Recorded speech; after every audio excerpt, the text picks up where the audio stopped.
Islamabad high court ने बुशरा बीबी की बनीगाला सब जेल से अडाला जेल मुंतकली की दरख्वास्त खारिज कर दी है। अदालत ने आदम पैरवी पर बुशरा बीबी की दरख्वास्त खारिज कर दी। बुशरा बीबी की जानिब से कोई वकील पेश न हुआ, जिस पर जस्टिस मियां गुल हसन औरंगजेब ने बरहमी का इजहार करते हुए दरख्वास्त खारिज कर दी। अदालती अहकामात के बाद बुशरा बीबी के वकील उस्मान गुल अदालत पहुंच गए। मियां गुल हसन औरंगजेब ने वकील सफाई से मुकालमा किया कि गुल साहब, आपकी दरख्वास्त आदम खारिज कर दी है, अब आप बहाली दरख्वास्त दे सकते हैं। उस्मान गुल ने कहा कि हम पिटीशन बहाली की दरख्वास्त अभी थोड़ी देर में दे रहे हैं।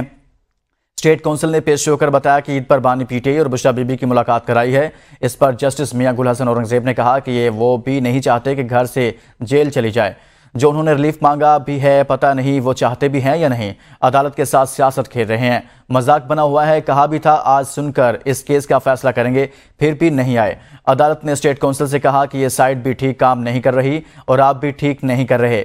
शुएब शाहीन आए थे, वो भी चले गए, वापस नहीं आए हैं। इस्लामाबाद हाई कोर्ट में इस अहम मामले पर समाअत हुई है।